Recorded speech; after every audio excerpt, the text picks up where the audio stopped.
So hello दोस्तों, कैसे हैं आप लोग। तो उम्मीद करते हैं गाइस आप बहुत अच्छे होंगे और आपकी जो तैयारी है नीट जेईई की काफ़ी अच्छी चल रही होगी। चलिए, तो मैंने स्टार्ट किया था एनसीईआरटी के क्वेश्चंस की सीरीज़, जिसमें मैंने एक क्वेश्चन करवाया था आपको सॉल्यूशन चैप्टर का, क्लास 12 केमिस्ट्री का। अब हम इसमें कुछ और क्वेश्चन करने वाले हैं कंसंट्रेशन टर्म के। तो लास्ट क्लास में हमने या लास्ट वीडियो में हमने क्वेश्चन किया था जो कि था एक्सरसाइज का कंसंट्रेशन टर्म से रिलेटेड। अब इसमें हम करने वाले हैं इंटेक्स्ट क्वेश्चन। हाँ, तो ये इंटेक्स्ट क्वेश्चन जो है ये भी काफ़ी इंपॉर्टेंट है गाइस, इनको भी आप ज़रूर सॉल्व करना, इनसे भी आपके जो है कॉन्सेप्ट अच्छे होंगे। ठीक है, तो अभी हम क्लास 12 केमिस्ट्री सॉल्यूशन चैप्टर के इंटेक्स्ट क्वेश्चन करने वाले हैं, जो कि बेस्ड है सारे कंसंट्रेशन टर्म के ऊपर। तो चलिए स्टार्ट करते हैं फटाफट से। तो जैसे कि क्वेश्चन है मेरे पास, सबसे पहले क्वेश्चन नंबर 2.1 क्वेश्चन है, calculate the mass percentage of benzene and carbon tetrachloride CCl4 if 22 gram of benzene is dissolved in 122 gram of carbon tetrachloride. अभी काफ़ी इजी क्वेश्चन दिया हुआ है। ठीक है, तो हमसे बोला है कि हमारे पास सॉल्यूशन है, सॉल्यूशन में है आपके पास बेंजीन C6H6 और CCl4, मतलब CCl4 जो है कार्बन टेट्राक्लोराइड, वो यहाँ पे सॉल्वेंट होने वाला है और बेंजीन सॉल्यूट है। अच्छा, तो इसमें बोला कि आपको जो बेंजीन है वो है 22 ग्राम और CCl4 है 122 ग्राम। 120 ग्राम एक बार चेक कर लेते हैं, 122 ग्राम। ठीक है, तो सॉल्यूशन का टोटल मास जो हो जाएगा वो हो जाएगा 144 ग्राम। ये सॉल्यूशन का टोटल मास हो जाएगा। ठीक है, अब हमको क्या निकालना है, calculate the mass percentage of benzene. तो बेंजीन का हमें मास परसेंट निकालना है। So mass percent of benzene C6H6, तो ये हो जाएगा डायरेक्ट इसका formula, mass of benzene C6H6 divide by total mass of solution, total mass of solution and multiplied by 100। इस तरीके से निकलेगा mass percent, mass of solute divide by total mass of solution multiplied by 100। तो benzene का मास दिया हुआ है 22 ग्राम, total mass of solution है 144 ग्राम मल्टीप्लाइड बाय 100। तो इसको आप सॉल्व कर लेंगे गाइस, आपके पास आ जाएगा मास परसेंटेज, इसका मास परसेंट निकल के आ जाएगा। इसका आंसर आपके पास ऑलमोस्ट आएगा मेरे हिसाब से 15.27% के आसपास। ठीक है, और कुछ बोला है। अच्छा, कार्बन टेट्राक्लोराइड का भी मास परसेंटेज पूछा हुआ है हमसे इसमें, तो मास परसेंट ऑफ कार्बन टेट्राक्लोराइड भी पूछा हुआ है, मास परसेंट ऑफ CCl4। तो इसके लिए हम इस बार हम रखेंगे mass of CCl4, mass of CCl4 divide by total mass of solution, mass of solution multiplied by 100। तो CCl4 का मास है 122 gram divide by mass of solution is 144 gram multiplied by 100। इसको वैसे आप ऐसे भी निकाल सकते थे कि अगर बेंजीन का मास परसेंट कितना है तो बाकी बचेगा आपके पास CCl4, फिर भी हम उसको कैलकुलेट कर लेंगे और इसका आंसर आने वाला है, अगर ये 15.27% है तो ये ऑलमोस्ट आएगा 84.73% के आसपास। ठीक है, तो ये निकलने वाला है। तो ये देखा हमने फर्स्ट क्वेश्चन। अब हम देखते हैं सेकंड क्वेश्चन इसका। फटाफट से मैं क्वेश्चन रीड कर देता हूँ। क्वेश्चन है, calculate the mole fraction of benzene in solution containing 30% by mass in carbon tetrachloride. तो फिर से हमारे पास जो सॉल्यूशन है, सॉल्यूशन है आपके पास C6H6 बेंजीन का प्लस CCl4 का। अब इस सॉल्यूशन की हमको कंसंट्रेशन दी हुई है in terms of mass percent. इस सॉल्यूशन का हमें मास परसेंट गिवन है। मास परसेंट क्या होता है, मास परसेंट का मतलब होता है कि मास ऑफ सॉल्यूट, मतलब सॉल्यूट के मास का कितना परसेंट मास है सॉल्यूशन में। ठीक है, मतलब सॉल्यूशन का जो भी मास होगा उस मास का कितना परसेंट मास सॉल्यूट है। तो हमसे बोला है मास परसेंट दे रखा है इसमें 30% बाय मास, तो मास परसेंट है 30%। इसका मतलब क्या हो गया, इसका मतलब ये हो गया कि सॉल्यूशन का मास जो भी हो उस सॉल्यूशन का 30% मास जो है वो सॉल्यूट होगा, यानी कि बेंजीन होगा। तो सॉल्यूशन के मास में जो बेंजीन है वो 30% है। ठीक है, और हमसे पूछा हुआ है इसमें कि आप बताइए मोल फ्रैक्शन ऑफ बेंजीन क्या होगा। ठीक है, बेंजीन का मोल फ्रैक्शन पूछा हुआ है। तो हम मान लेंगे कि लेट मास ऑफ सॉल्यूशन, हमने मान लिया कि सॉल्यूशन का मास चलो 100 ग्राम है। ठीक है, तो अगर सॉल्यूशन का मास 100 ग्राम होगा, देयरफॉर बेंजीन का मास कितना हो जाएगा, C6H6 का मास ये हो जाएगा सॉल्यूशन के मास का 30%। तो अगर सॉल्यूशन का मास 100 ग्राम आपने लिया है तो बेंजीन का मास हो जाएगा 30 ग्राम। ठीक है, अच्छा यहाँ पे सॉल्वेंट जो है CCl4 है, तो CCl4 का मास कितना हो जाएगा, CCl4 का मास तो 30 ग्राम अगर बेंजीन है तो CCl4 हो जाएगा 70 ग्राम। ठीक है, क्योंकि हमने सॉल्यूशन का मास लिया है 100 ग्राम, तो CCl4 हो जाएगा 70 ग्राम, और सॉरी ये CC हो जाएगा 30 ग्राम और CCl4 हो जाएगा 70 ग्राम। ठीक है, अब हमको निकालना है मोल फ्रैक्शन ऑफ बेंजीन। तो उसके लिए पहले हमें नंबर ऑफ मोल्स कैलकुलेट करने पड़ेंगे। तो पहले निकालते हैं number of moles of C6H6। तो अगर आपको मास गिवन हो तो नंबर ऑफ मोल्स कैसे निकाले जाते हैं, ये होता है गिवन मास अपॉन में मोलर मास। तो मास हमको दे रखा है 30 ग्राम बेंजीन का, तो 30 ग्राम है इसमें mass divide by molar mass. तो बेंजीन का मोलर मास कितना हो जाएगा, तो उसमें 6 कार्बन है, तो 12 × 6 प्लस 6 हाइड्रोजन है 6, 72 + 6 ये हो जाएगा 78 ग्राम। ठीक है, तो 30 ग्राम अपॉन में 78 ग्राम, इसको हम कैलकुलेट करेंगे तो यहाँ पे मोल आ जाएंगे इसके 0.38 मोल्स। ठीक है, अब हम मोल्स निकाल लेते हैं, कार्बन टेट्राक्लोराइड के भी मोल्स कैलकुलेट कर लेते हैं। तो number of moles of CCl4, तो कार्बन का मोलर मास, इसका पहले मोलर मास निकाल लेते हैं। तो 12 ग्राम कार्बन का मास हो गया और 4 × 35 ग्राम क्लोरीन का मास हो जाएगा। तो ये 12 प्लस कितना हो जाएगा, 140, ठीक है। तो हो जाएगा 152 ग्राम के ऑलमोस्ट 152 ग्राम, ठीक है। तो नंबर ऑफ मोल्स हो जाएंगे गिवन मास, इसका मास हो गया 70 gram divide by molar mass, तो मोलर मास है 152 ग्राम। तो ये नंबर ऑफ मोल्स आएंगे ऑलमोस्ट 0.46 मोल्स, ठीक है। तो हमने दोनों के मोल्स निकाल लिया, अब हम मोल फ्रैक्शन निकाल सकते हैं। तो पहले निकालते हैं मोल फ्रैक्शन ऑफ बेंजीन। तो mole fraction of C6H6 benzene तो हो जाएगा number of moles of benzene divide by number of moles of benzene plus number of moles of CCl4। तो बेंजीन के मोल्स आ रहे हैं हमारे पास 0.38 मोल्स डिवाइड बाय 0.38 प्लस 0.46। इसको जब आप कैलकुलेट करोगे तो आपके पास ऑलमोस्ट आएगा 0.45 मोल्स, मतलब 0.45 मोल फ्रैक्शन आ जाएगा हमारे पास, ठीक है। तो 0.445 जो है वो है मोल फ्रैक्शन ऑफ बेंजीन, यानी कि सॉल्यूशन में जितने भी मोल्स हैं उनमें से बेंजीन का जो मोल फ्रैक्शन है वो है 0.45। अच्छा, यहाँ पे हम मोल फ्रैक्शन ऑफ CCl4 भी निकाल सकते हैं, वैसे अब डायरेक्ट निकल जाएगा ये। अगर बेंजीन का मोल फ्रैक्शन 0.45 है तो हो जाएगा 1 माइनस 0.45, क्योंकि हमें पता है दोनों का मोल फ्रैक्शन को आप ऐड कर दोगे तो वो बनाने वाला है, ठीक है। तो ये हो जाएगा 0.55 मोल, ये 0.55 मोल फ्रैक्शन आ गया। तो ये गाइस हमने कर लिया है इसका दूसरा क्वेश्चन भी बड़ी इसी तरीके से सॉल्व। चलिए अब हम करने वाले हैं इसका तीसरा क्वेश्चन 2.3।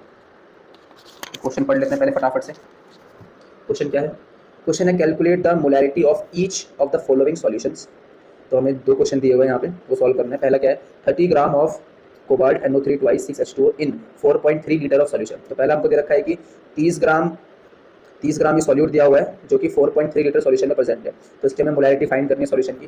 और दूसरा क्या दिया हुआ है? दूसरा दिया है 30 ml of 0.5 molars H2SO4 diluted to 500 ml। दूसरा क्वेश्चन हमें दिया हुआ है कि कोई सॉल्यूशन है H2SO4 का जिसकी मोलैरिटी इतनी है, उसको हमने डाइल्यूट कर दिया 500 ml तक, मतलब उसमें वॉल्यूम बढ़ा दिया उसका, ठीक है, यानी कि इसमें वाटर और ऐड कर दिया, तो ऑब्वियसली मोलैरिटी चेंज हो जाएगी, तो वो मोलैरिटी उनको फाइंड करनी है। चलिए करते हैं इस क्वेश्चन को फटाफट से। तो क्वेश्चन आ गया है 2.3, क्वेश्चन नंबर 2.3। इसका ए पार्ट करते हैं सबसे पहले, फर्स्ट पार्ट। तो फर्स्ट पार्ट में मोलैरिटी निकालनी है हमको सॉल्यूशन की, जिसमें हमें दे रखा है 30 ग्राम सॉल्यूट। तो आपको पता होगा मोलैरिटी का फॉर्मूला क्या होता है? मोलैरिटी बराबर होता है number of moles of solute divide by volume of solution in litres, ठीक है। तो नंबर ऑफ मोल्स निकालने पड़ेंगे और वॉल्यूम पता होना चाहिए आपको इसके लिए। तो सबसे पहले नंबर ऑफ मोल्स निकाल लेते हैं सॉल्यूट के। तो नंबर ऑफ मोल्स कैसे निकालोगे? गिवन मास अपॉन में मोलर मास। तो सॉल्यूट का मास आपको दे रखा है 30 ग्राम, तो रख दो यहाँ पे 30 ग्राम डिवाइड बाय, अब इसका मोलर मास, तो मोलर मास पहले निकाल लेते हैं। तो सॉल्यूट क्या है हमारे पास, इसको यहाँ साइड में निकाल लेते हैं, ठीक है, इधर निकाल लेते हैं, देखिए इस साइड में। तो सॉल्यूट दे रखा है cobalt NO3 twice, cobalt NO3 twice and dot 6H2O, साथ में 6H2O, तो एक कॉम्प्लेक्स है, नहीं कॉम्प्लेक्स नहीं, इसका हमें निकाल लेते हैं मोलर मास, ठीक है। तो कोबाल्ट का मोलर मास होता है ऑलमोस्ट, कोबाल्ट का मोलर मास 59 के समथिंग होता है, जहाँ तक मैं सही हूँ, हाँ 59 ही होता है। 59 कोबाल्ट का हो गया, प्लस अब यहाँ पे देखिए ये 2 टाइम्स, मतलब 2 टाइम्स मतलब 2 मॉलिक्यूल इसके, 2 टाइम्स नाइट्रोजन का 14 प्लस 3 ऑक्सीजन का हो जाएगा 48, प्लस साथ में 6 टाइम्स H2O, तो H2O का होता है 18 ग्राम इंटू 18, तो आएगा 59 प्लस ये कितना हो जाएगा 48 और 4 52 और 10 62, तो 2 इंटू 62 प्लस ये कितना हो जाएगा 96, नेक्स्ट 96 नहीं होगा, ये हो जाएगा 48 का 8 108, ठीक है। अब इसको निकाल लेना है फटाफट।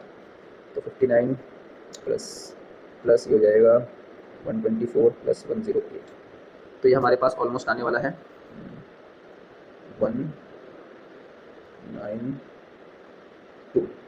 290 बनाने वाला है ये, ठीक। एक बार फिर से कर लेते हैं साइड में, गलती नहीं होनी चाहिए, छोटी सी कैलकुलेशन मिस्टेक होगी तो क्वेश्चन गलत हो जाएगा। 124 108 एंड 59, ठीक है। 8 और 4 12 12 12 8 और 4 12 12 और 9 हो गया 21 का 1 असल 2 2 2 4 और 5 9, ये तो ठीक है 291 एब्सोल्युटली करेक्ट। तो 291 ग्राम इसका मोलर मास आ गया। तो number of moles of solute हो जाएंगे 30 ग्राम अपॉन 291 ग्राम। इसको जब हम कैलकुलेट करेंगे तो इसका आंसर ऑलमोस्ट आएगा, चलो इसका आंसर निकालेंगे बाद में, पहले इसको फॉर्मूले में रख देते हैं, ठीक है। तो हमें मोलैरिटी निकालनी थी, तो मोलैरिटी बराबर नंबर ऑफ मोल्स को मैं डायरेक्ट यही लिख रहा हूँ 30/291, ठीक है। इसको डायरेक्ट ऐसे रख देते हैं। अब नीचे वॉल्यूम दिया हुआ है शायद हमको, देखो वॉल्यूम दिया हुआ 4.3 लीटर्स, तो इसको डिवाइड कर देना है 4.3 लीटर से, बस। तो यह आ जाएगी आपकी मोलैरिटी मोल्स पर लीटर में। इसको आप कैलकुलेट कर लेना, इसका आंसर जो है ऑलमोस्ट आएगा 0.024, इतना आंसर आएगा इसका ऑलमोस्ट 0.024 मोल्स पर लीटर। तो ये भी एक आसान सा क्वेश्चन था काफ़ी, इसका फर्स्ट पार्ट। चलो इसका सेकंड पार्ट करते हैं, बी पार्ट, ठीक है। तो बी में क्या है 30 ml of 0.5 molar H2SO4 diluted to 500 ml।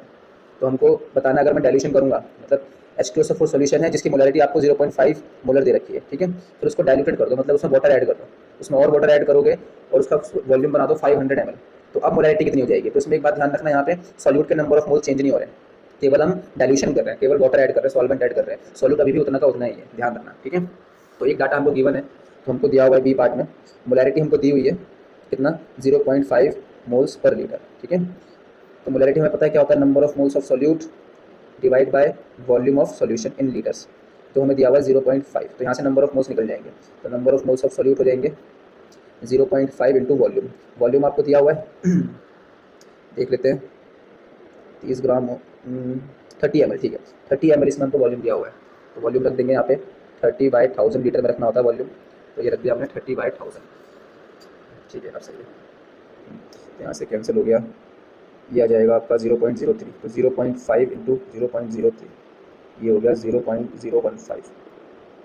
तो ये सॉल्यूट के नंबर ऑफ मोल्स आ गए, ठीक है। H2SO4 के नंबर ऑफ मोल्स इतने मोल्स हैं। अब आप निकाल लो मोलैरिटी जब 500 हो जाएगा वॉल्यूम, तो मोलैरिटी बराबर हो जाएगी नंबर ऑफ मोल्स आ गए 0.015 डिवाइड बाय वॉल्यूम दे रखा है कितना 500, तो 500 डिवाइड बाय 1000 चले जाएगा ऊपर, यही कर देते हैं इसको डिवाइड बाय 1000, ये हो जाएगा लीटर्स में वॉल्यूम। तो ये 2 0 कैंसिल हो गए, ठीक है, ये हो जाएगा 2 टाइम्स में कैंसिल, तो 2 ऊपर मल्टीप्लाई में चले जाएगा, तो मोलैरिटी बराबर हो जाएगी 2 मल्टीप्लाई 0.015, तो इसका आंसर आ जाएगा 0.03 moles per litre, moles per litre. तो सॉल्यूशन जिसको आपने डाइल्यूशन कर दिया 500 ml कर दिया, उसकी मोलैरिटी हो जाएगी 0.03 मोल्स पर लीटर। तो ये भी काफ़ी आसान क्वेश्चन था, इसको हमने कर लिया है सॉल्व। चलिए अब करते हैं अपना अगला क्वेश्चन, क्वेश्चन नंबर 2.4। तो हमने 2.1 कर लिया, 2 कर लिया, 3 कर लिया, अब करेंगे 2.4 क्वेश्चन पढ़ देता हूँ मैं। Calculate the mass of urea required in making 2.5 kg of 0.25 molar aqueous solution. तो हमसे बोला है कि हमको एक सॉल्यूशन बनाना है यूरिया का, ठीक है, जिसका जिसका मोलैरिटी होनी चाहिए 0.25 मोलर, ठीक है, और जिसका टोटल मास होना चाहिए 2.5 kg। तो उसमें कितना यूरिया रिक्वायर्ड होगा? तो अगर मैं एक यूरिया का सॉल्यूशन बनाऊँ 2.5 kg का, जिसकी कंसंट्रेशन हो 0.25 मोलर, तो उसमें कितना यूरिया रिक्वायर्ड होगा? चलिए अब ये क्वेश्चन थोड़ा आसान तो दिख रहा है, इतना आसान है नहीं, लेकिन क्वेश्चन 4, ठीक है, इसको सॉल्व करते हैं। तो पहली बात हमको दे रखा है कि जो मोलैरिटी होनी चाहिए सॉल्यूशन की वो होनी चाहिए 0.25 मोल्स पर केजी, है ना। अच्छा, मोलैरिटी होती क्या है? मोलैरिटी का मतलब होता है number of moles of solute present in पर केजी ऑफ सॉल्वेंट, पर केजी ऑफ सॉल्वेंट। देखिए इसको सॉल्व कैसे करेंगे। तो मोलैरिटी हमारे पास होती है number of moles of solute divide by mass of solvent, mass of solvent, ठीक है, पर केजी। ये हमको दे रखा है 0.25 मोल्स पर केजी, ये हमको दिया हुआ है। यहाँ से हमको एक इन्फॉर्मेशन मिलती है कि 1 kg सॉल्वेंट में 0.25 मोल्स प्रेजेंट होने चाहिए, ये कंसंट्रेशन होनी चाहिए 1 kg सॉल्वेंट, यानी कि 1000 ग्राम ऑफ सॉल्वेंट। तो एक पहले ये पता कर लेते हैं कि 0.25 मोल्स का 0.25 मोल यूरिया का मास कितना होगा। तो हम मोलर मास फाइंड कर लेते हैं पहले। Molar mass of urea, urea होता है NH2CONH2, इसका मोलर मास निकालते हैं। तो नाइट्रोजन यहाँ पे 2 हैं, तो 2 × 14 प्लस 2 नाइट्रोजन है, 2 × 14 प्लस 2 हाइड्रोजन है, 4 प्लस कार्बन और ऑक्सीजन, तो कार्बन 12, ऑक्सीजन का हो गया 16। कितना हो जाएगा ये 28 प्लस 12 और 4 16, 20 और 12 32, तो ये आ गया ऑलमोस्ट 28 29 30 और 30 60 ग्राम। यूरिया का मोलर मास है 60 ग्राम। अब 0.25 मोल्स का मास निकाल लेते हैं, ठीक है। तो 0.25 मोल्स यूरिया का मास निकाल लेते हैं, तो 60 × 0.25, तो ये कितना आ जाएगा ऑलमोस्ट 25 हो जाएगा 100 150, तो ये 15 ग्राम के आसपास आ जाएगा, ठीक है। तो देखो 0.25 मोल्स यूरिया का मास आता है 15 ग्राम, ठीक है। तो 1 kg सॉल्वेंट में 15 ग्राम यूरिया है, तो यहाँ से हमें सॉल्यूशन का मास मिल गया, सॉल्यूशन का मास मिल गया हमें यहाँ से। तो यहाँ पे जो सॉल्वेंट है हमारा, सॉल्वेंट वो है 1000 ग्राम, यानी कि 1 kg, उसमें प्लस है यूरिया जो कि है 15 ग्राम, तो सॉल्यूशन का मास हो गया यहाँ से 1015 ग्राम। अब देखो इसको सॉल्व कैसे करेंगे। तो 1015 ग्राम में हमारे पास 15 ग्राम जो है वो है यूरिया। ऐसे करेंगे इसको कि 1015 ग्राम में 15 ग्राम यूरिया प्रेजेंट है, ठीक है। तो 1 ग्राम में कितना प्रेजेंट होगा, यूनिटरी मेथड कर रहे हैं। 1015 ग्राम में अगर 15 ग्राम यूरिया है तो 1 ग्राम में प्रेजेंट होगा 15/1015 ग्राम, 1015 ग्राम। कितना यूरिया प्रेजेंट होगा, 1 ग्राम सॉल्यूशन में, 1015 ग्राम सॉल्यूशन में 15 ग्राम यूरिया है, तो 1 ग्राम में कितना प्रेजेंट होगा। हमसे पूछा है 2.5 केजी सॉल्यूशन में कितना प्रेजेंट होगा, 2.5 का मतलब हो गया 2500 ग्राम, तो 1 ग्राम में अगर इतना प्रेजेंट है तो 2500 ग्राम में प्रेजेंट होगा 15 डिवाइड बाई 1015 इंटू इतना। चलिए इसको आप सॉल्व कर लेंगे तो आंसर निकल जाएगा। इसको जब हम सॉल्व करते हैं तो इसका आंसर ऑलमोस्ट आता है 36.9 के आसपास आता है, जो कि 37 ग्राम। तो 2.5 किलोग्राम सॉल्यूशन में 37 ग्राम यूरिया प्रेजेंट होगा। इसको मैंने कैसे सॉल्व किया, एक बार फिर से एक्सप्लेन कर देता हूँ। देखो हमको मोलैलिटी दी हुई थी कि इतनी होनी चाहिए, जो कि था 0.25 मोल्स पर केजी, ठीक है, यानी 1 केजी सॉल्वेंट में 0.25 मोल्स प्रेजेंट होने चाहिए यूरिया के। तो मैंने क्या किया, मैंने 0.25 मोल्स का मास निकाल लिया, जो कि आया मेरे पास 15 ग्राम आया, ठीक है। पहले मोलर मास निकाला यूरिया का, जो कि 60 ग्राम होता है 1 मोल का मास, तो 0.25 मोल्स का मास निकाल लिया 15 ग्राम। तो हमको ये पता चला कि 1 केजी सॉल्वेंट में 15 ग्राम यूरिया प्रेजेंट है, ठीक है। तो टोटल सॉल्यूशन का मास कितना हो गया, सॉल्यूशन का मास हो गया 1 KG solvent plus 15 gram urea, 1015 ग्राम। तो यहाँ से हम बोल सकते हैं कि 1015 ग्राम सॉल्यूशन में 15 ग्राम यूरिया प्रेजेंट है, तो 1 ग्राम सॉल्यूशन में कितना प्रेजेंट होगा, ये नीचे आ जाएगा डिवाइड में, कितने ग्राम यूरिया प्रेजेंट होगा। अब हमको पता लगाना था कि 2.5 केजी में कितना प्रेजेंट होगा, तो 2.5 केजी का मतलब ये हो गया आपका 2500 ग्राम, तो 2500 ग्राम में कितना प्रेजेंट हो जाएगा, इसको मल्टीप्लाई कर दिया 2500 से, ये था 1 ग्राम में इतना प्रेजेंट है, तो 2500 ग्राम में इतना प्रेजेंट होगा, जो कि आएगा 37 ग्राम। तो आई होप ये क्वेश्चन आपने अंडरस्टैंड कर लिया होगा अच्छे से। चलो अब फटाफट से हम अपना नेक्स्ट क्वेश्चन कर लेते हैं, ठीक है।